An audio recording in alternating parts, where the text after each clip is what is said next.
दोनों अतराफ के वफूद जो है वो पाकिस्तान के अंदर मौजूद हैं, इस्लामाबाद के अंदर। देखिए, इस वक्त जो सबसे बड़ा स्पॉइलर वो इजराइल हो सकता है। इब्तदाई तौर पे जिन ममालिक ने साथ नहीं दिया उनको सजा देने की भी बात की डोनाल्ड ट्रंप ने। अगर हम ये समझ लें कि यूरोप और नेटो या बिल्कुल खत्म हो गए हैं सिर्फ प्रेसिडेंट ट्रंप के क्योंकि इतना कुछ कह दिया, तो मेरा नहीं ख्याल इतना है। बेंजामिन नेतन्याहू ने अपनी कैबिनेट को कहा कि लबनानी हुकूमत के साथ जो है हम बातचीत करेंगे और पीस टॉक करेंगे हिजबुल्लाह के खिलाफ, लेकिन आज वो कहते हैं कि लबनान के ऊपर हमले जारी रहेंगे। तो फिर उसको नकेल डालने के हवाले से अमेरिका के पास तरफ का पता क्या होगा? तो नेतन्याहू ने लैंड करने के बाद अपने हिब्रू में जुबान में दिया कि इंटरव्यू में कहा था कि मैंने तो 2 स्टेट या 2 नेशन की बात ही नहीं की और ना मैंने एग्री किया। सर, आप दुनिया में आने वाले दिनों में तब्दीली क्या देख रहे हैं? न्यू डायमेंशन ऑफ वॉरफेयर, जैसे मैंने कहा, नंबर वर्सेस नंबर नहीं होनी, स्टील वर्सेस स्टील नहीं होनी, वो होनी है इनोवेशन। बिस्मिल्लाहिर्रहमानिर्रहीम, अस्सलाम वालेकुम नाज़रीन, सुनो पॉडकास्ट में खुशामदीद। मैं हूं यासिर रशीद। नाज़रीन, मौजूदा जो सूरत हाल है, दोनों अतराफ के वफूद जो है वो पाकिस्तान के अंदर मौजूद हैं, इस्लामाबाद के अंदर।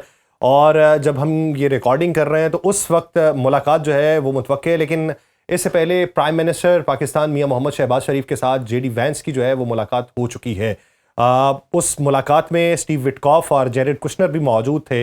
ये मुलाकात पहले हुई ईरानी डेलीगेशन के साथ होने वाली मुलाकात से, लेकिन बहुत सारी जगहों के ऊपर अब इतलात ये हैं कि दो तरफा ये जो रवाबित हैं ये भी यहाँ पे पाकिस्तान के थ्रू ही एक दूसरे के सामने रखे जाएंगे।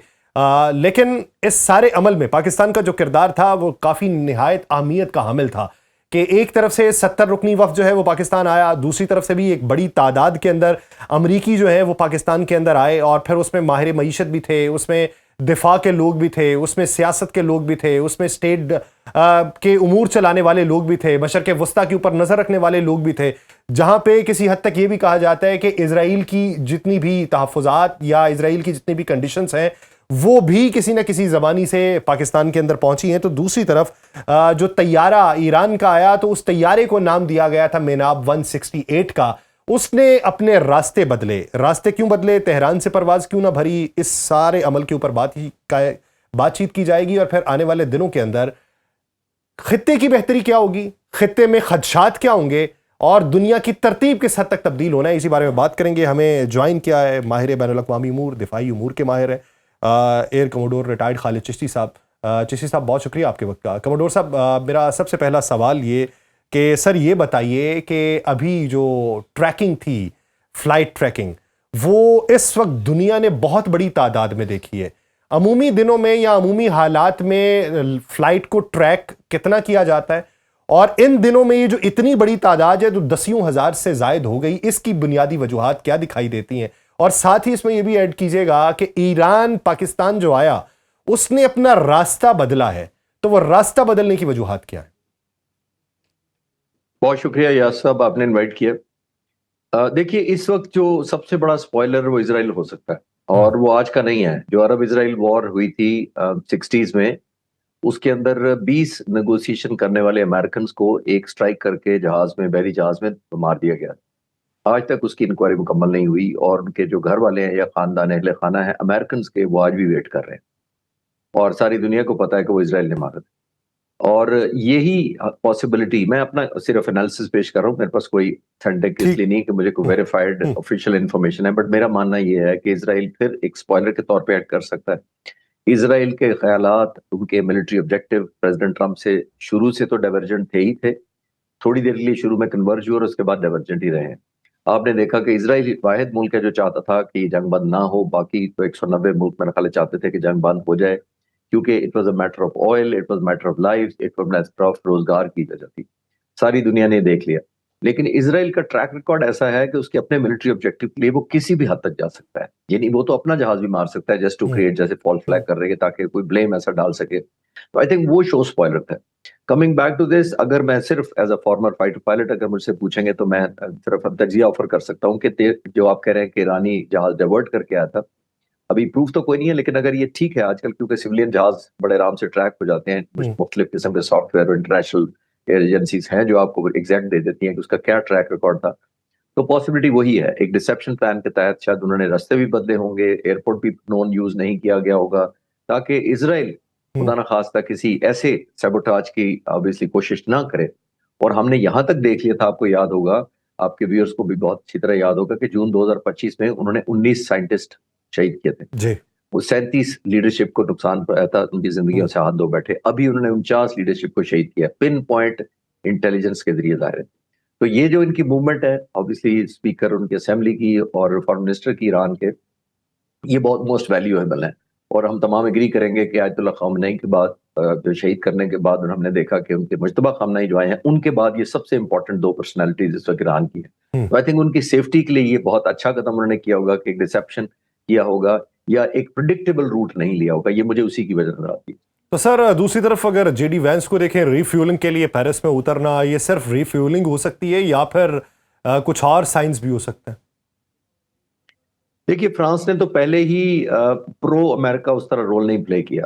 फ्रांस वो मुल्क है जिसने कहा था कि ओवरफ्लाई नहीं करने देना मैंने अपने बेसिस पे। फ्रांस वो मुल्क है जिसने अपोज किया वो रेजोल्यूशन जिसके तहत मिलिट्री मेथड या टूल्स के जरिए स्टेट ऑफ हॉर्मुज खिलाने की जो रेजोल्यूशन थी खुलवाने की, वो फ्रांस ने अपोज की है। और फ्रांस का बहुत ज्यादा उन्होंने ख्याल ये था कि उनका ख्याल ये था कि ये तमाम के तमाम जो स्टेट ऑफ हॉर्मुज खुलवाने का तरीकाकार है, ईरान पर इस तरह मिलिट्री माइट या मिलिट्री फोर्स यूज नहीं होनी चाहिए स्टेट ऑफ हॉर्मुज खुलवाने के लिए। तो मुझे ये लगता है बाज दफा फ्यूल की वजह से भी रोका जाता है और बाज दफा एक कवर अप के सेंस में भी कहा जाता है। और मुझे लगता है कि उन्होंने शायद एक क्वेश्चन या एडवाइस या वार्निंग जो भी आप समझ लें, शायद फ्रांस को किया हो कि आपने बहुत ज्यादा टिल्ट कर गए हैं, अगेंस्ट अमेरिका नहीं है, तो प्रो ईरान आपके सारे एक्शन लग रहे हैं। जैसे मैंने अर्ज किया कि नो फ्लाई जोन भी है, उन्होंने कहा कि आराम से हो सकता है, मुज़ाकरात के जरिए स्टेट ऑफ मिलिट्री तरीके से नहीं खोलना चाहिए। ये सारा कुछ देखिए। और सिर्फ उसने नहीं किया, स्पेन ने अपने बेसिस नहीं दिए, हमने इटली ने नो फ्लाई जोन किया था, पोलैंड ने कहा था कि हमारे पैट्रियट आप नहीं ले जा सकते। तो बहुत सारे मुल्क हैं फ्रांस के अलावा भी। तो इस वक्त जो ओपिनियन है, मेरा ख्याल है हो सकता है कि ओपिनियन मेकिंग के सेंस में जेडी वैंस ने अपना कोई राह हमवार की हो, उनको कहा हो, पॉसिबिलिटी ये है। अच्छा सर, अगर देखें तो इब्तदाई तौर पे जिन ममालिक ने साथ नहीं दिया उनको सज़ा देने की भी बात की डोनाल्ड ट्रंप ने, जिसमें नेटो के ममालिक भी थे।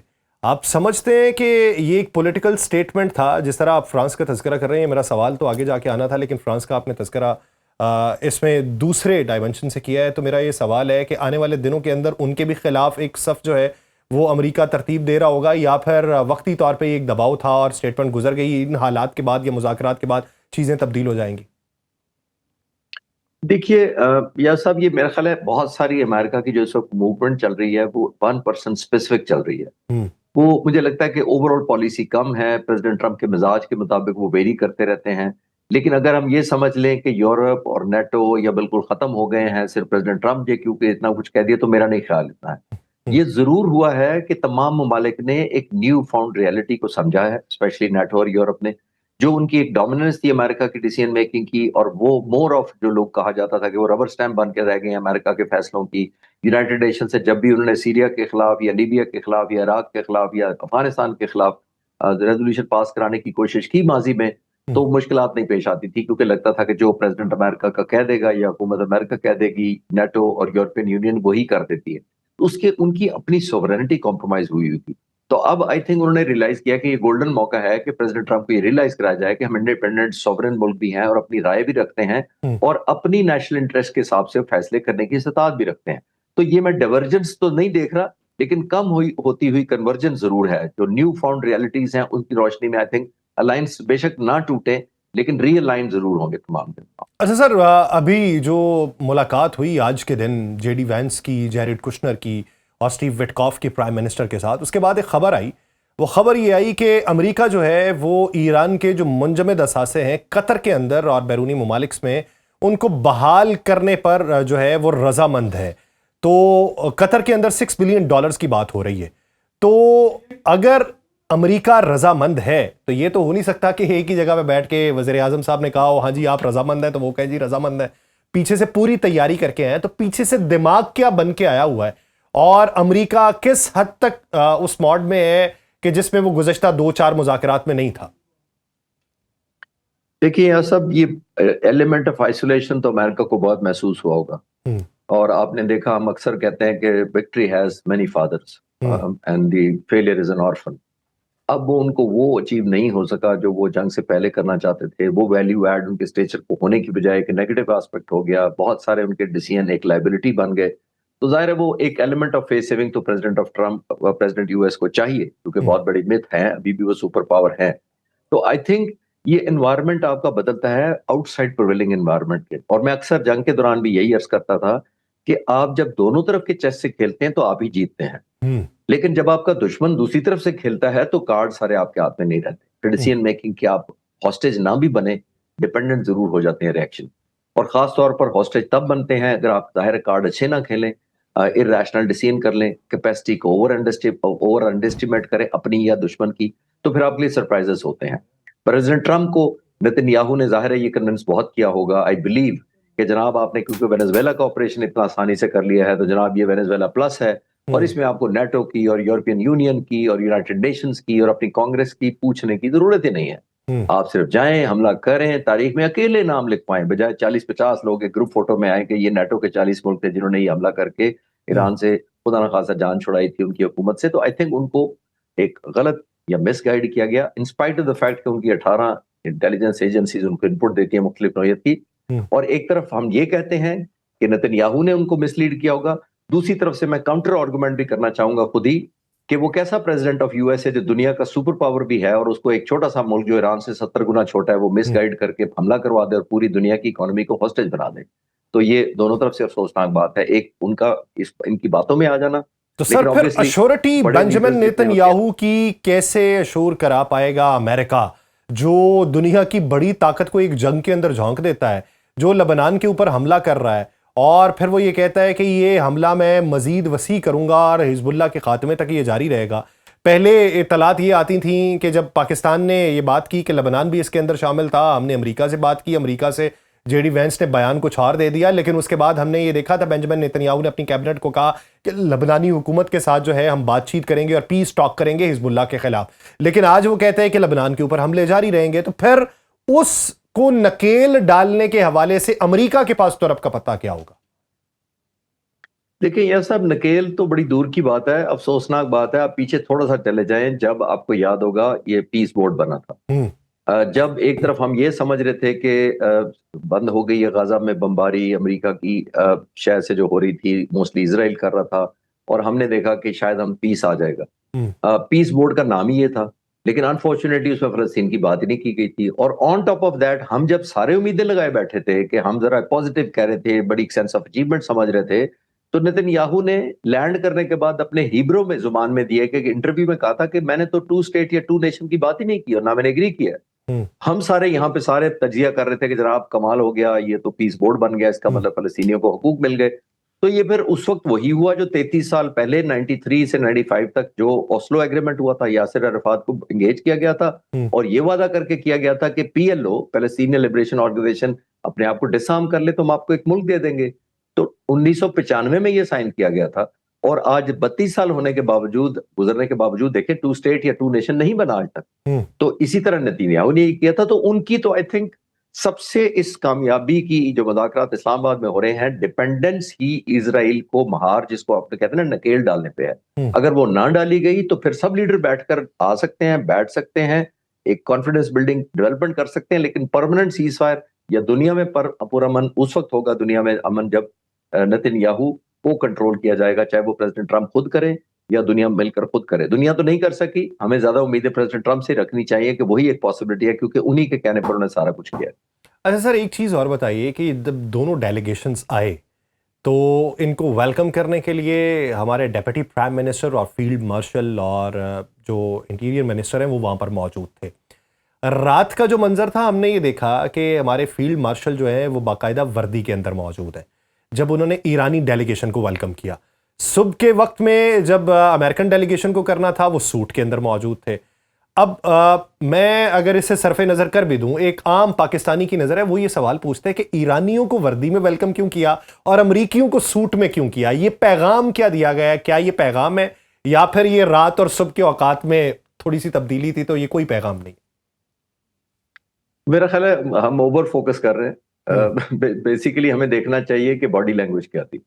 मैं उससे भी ज्यादा ये समझता हूँ कि बॉडी लैंग्वेज बहुत पॉजिटिव थी, और ये बॉडी लैंग्वेज भी हमने अर्न की है। सूट के और ना सूट में तो एक अलग डिबेट हो सकती है, जाहिर है वो तो फील्ड मार्शल साहब भी बता सकते हैं कि उन्होंने ये ऑप्शन दोनों में से कैसे ली। लेकिन मैं ये कहना चाहूंगा, देखिए आप फोकस करें बॉडी लैंग्वेज पर, उनके प्रोटोकॉल पर, जितनी उनको इज्जत दी गई, खासतौर पर ईरानी डेलीगेशन को जिस तरह रिस्पेक्ट से दिया गया, जिस प्रोटोकॉल के साथ उनको एयरफोर्स जहाजों ने स्कॉट किया, वो शाम को लैंड किए रात को, और आने के बाद जिस लेवल की लीडरशिप हमारी मौजूद थी। देखिए, ये जो बॉडी लैंग्वेज थी, ये 40 दिन की एक कंट्रीब्यूशन थी। ये ऑप्टिकल साइड थी। ये जो विजिबिलिटी आपको कैमरों के जरिए नजर आई है, वो इसलिए नजर आई है कि उसके पीछे 40 दिन और रात की हमारी हुकूमत की पॉलिटिकल मिलिट्री लीडरशिप की स्ट्रगल थी। एक हमने पोजीशन अर्न की, एक क्रेडिबिलिटी अपनी ली दुनिया से। हिंदुस्तान का इस वक्त मैं जिक्र नहीं करना चाहूंगा, इस वक्त पॉजिटिव है हम सारे, तो इंडिया ने अपनी क्रेडिबिलिटी लूज की इतने अरसे में, आपने नोट किया होगा। तो वो हमें जो रेलेवेंस मिली पिछले एक साल में, खासतौर पर पिछले अप्रैल मई से लेकर इस अप्रैल मई तक, कहाँ अप्रैल में जब पहलगाम हुआ था तो हमें मोस्ट इररिस्पॉन्सिबल टेररिस्ट स्टेट कहा जा रहा था इंडिया की तरफ से, तो कहाँ हम उसके चंद दिन बाद 6-7 मई और 10 मई को हम ना सिर्फ रेलेवेंट हो गए बल्कि ग्लोबल स्टेबलाइजिंग एक फोर्स हो गए। तो इस साल के अंदर जो कुछ हुआ है, आज हम जहां खड़े हैं, दुनिया का यहां पे हमारे ट्रस्ट कर लेना ही कि पाकिस्तान इस काबिल है कि होस्ट कर सके, ये इटसेल्फ स्पीक्स वॉल्यूम। और वॉल्यूम मैं इसलिए कह रहा हूं कि देखिए, इतनी डाइवर्जेंट ख्यालात थे इन मुल्कों के जो जंग में लड़ रहे थे, अमेरिका, ईरान, इजराइल, फिर ऐड कर लें यूएई और गल्फ कंट्री और दूसरी जो जीसीसी और सऊदी अरब। तो इतनी डाइवर्जन के बावजूद अगर एक मुल्क स्टैंड करता है जो इस बारे में ट्रस्ट करवा सकता है डेवलप मुल्कों का, तो आई थिंक वो हमें उस पर प्राउड होना चाहिए कि बहुत ज्यादा एक गुडविल मैसेजिंग गया। दुआ ये है कि आने वाले वक्तों में ये मटेरियलाइज भी हो सके और मैनिफेस्टेशन हो गई तो फिर जाहिर है हमारी वैल्यू ऐसी होगी जो हम रीजन से निकल ग्लोबल स्टेबलाइजर और पीस लविंग मुल्क भी और लीडरशिप भी करवाएंगे। सही। ये तो इस वक्त दुनिया तो मोतरफ है ही, और दुनिया में जो कसीदे पढ़े जा रहे हैं पाकिस्तान के, उसके पीछे वो नुस्खा कीमिया भी ढूंढ रही है कि पाकिस्तान जो है वो इस सतह पर कैसे पहुंच गया है एक साल के अंदर।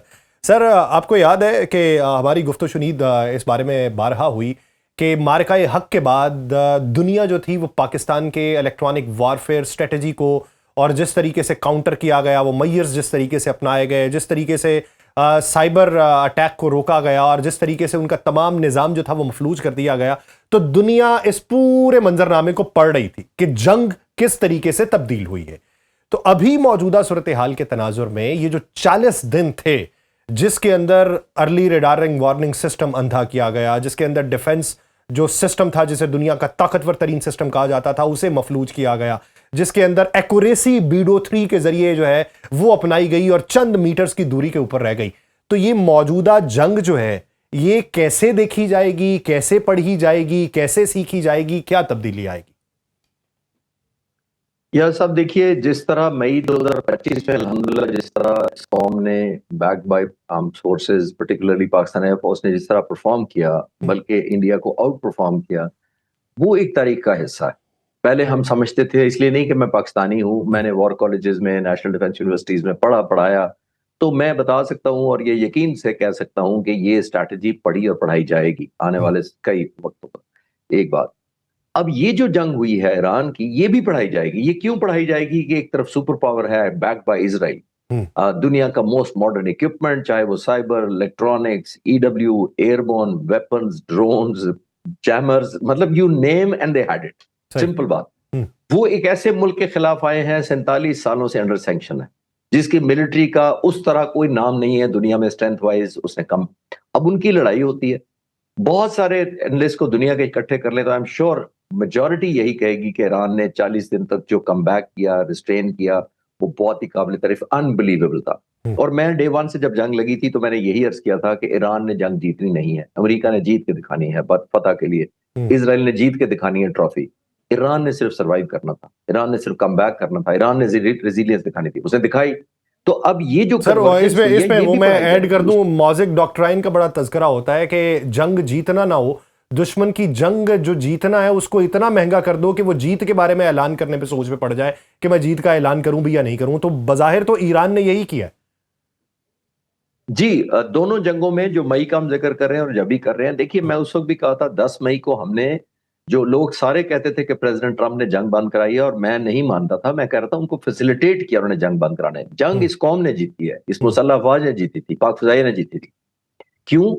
क्योंकि एक प्रोहिबिटिव कॉस्ट हमने दुश्मन पर इम्पोज की थी, इतना महंगा कर दिया था जंग को। मैंने आपको पहले भी कहा था, आपके व्यूअर्स को फिर मैं फ्रेश कर दूं, 65 की 17 दिनों की जंग से ज्यादा टनेज ड्रॉप की गई थी 5 घंटों में, 10 मई 2025 को। तो ये महंगा करना होता है जंग। इंडिया के बाद ईरान ने भी जो इसके कॉन्फ्लिक्ट हुआ है, ईरान ने भी जंग महंगी कर दी है। आप देखिए कि ईरान ने क्या किया, कोई एस्टिमेट नहीं कर रहा था कि 40 दिन चलेगी। दो चीजों पे उसने बहुत ज्यादा किया है फोकस। नंबर वन, आपने देखा कि स्टेट ऑफ हॉर्मुज़ का न्यू फाउंड रियलिटी है या न्यू फाउंड स्ट्रेंथ है, जो ईरान को समझ आई कि मैं ये कर सकता हूं, दुनिया को नहीं यकीन था। नंबर टू, उन्होंने जंग को रीजनलाइज कर दिया। जो उन्होंने उनके आयतुल्लाह खामनाई जब वो शहीद हुए तो उन्होंने कहा था कि ये पूरे खित्ते में जंग फैल जाएगी। हम मजाक, सब लोग वेस्ट खासतौर पर मजाक समझता था कि वैसे ही कह रहे हैं, ये तो चंद दिनों की मार है, पूरे खित्ते में फैल गई, मिडल ईस्ट इन्वॉल्व हो गया। दो डायमेंशन ये है। तीसरा एक बड़ी क्रिटिकल की है जो लोग कम बातें करते हैं, ईरान ने बहुत एक्यूरेसी से इस दफा डिस्ट्रक्शन की है इजराइल, पिन पॉइंट एक्यूरेसी। फिर उनको जैसा भी है वो एक अलग प्रोग्राम हो सकता है उसके ऊपर कि उनको फीडबैक इतनी एक्यूरेट मिलती थी, उनको बाउंड डैमेज असेसमेंट बड़ी एक्यूरेट मिलती थी। उस असेसमेंट की वजह से जितने उन्होंने रिविजिट किए वो बहुत एक्यूरेट थे। इतने लीथल वेपन से कि आपने देखा उन्होंने तमाम एयर डिफेंस को नकारा बना दिया। तो ये होती है प्रोहिबिटिव कॉस्ट कि आप दुश्मन को एक एस्केलेशन लेडर कॉस्ट की भी बढ़ाएं, एस्केलेशन बॉर्डर लेयर की, एस्केलेशन लेडर वॉर की ना बढ़ाएं, एस्केलेशन लेडर आप कॉस्ट की भी बढ़ाते जाएं, यानी जंग को महंगा करते जाएं। जंग के दौरान भी मैंने अर्ज किया था कि अगर इसके वाटर प्लांट्स और जो बिजली घर है ईरान के हमला किए गए तो ये ईरान के पास 815 वाटर डिसैलिनेशन प्लांट है यासिर साहब, टू टारगेट जो जीसीसी के just across state of Hormuz पहाड़ों के अंदर लगे हुए हैं, कोस्टल एरियाज में, मिडिल ईस्ट के तमाम मुल्कों के 815।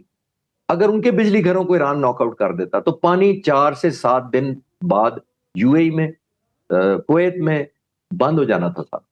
तो जरा ये है प्रोहिबिटिव कॉस्ट या एक्सचेंज ऑफ प्रोहिबिटिव कॉस्ट। आप मेरी कॉस्ट बढ़ाएंगे, मैं आपकी बढ़ा दूंगा।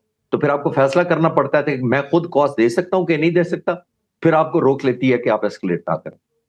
सर, आप दुनिया में आने वाले दिनों में तब्दीली क्या देख रहे हैं ये दिफाई असलहा साजी की सनत के हवाले से?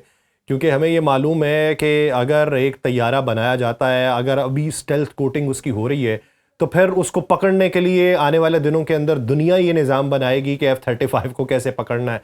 जैसे अभी इस पूरे मंजरनामे में ये भी हुआ कि वो टारगेट हुआ।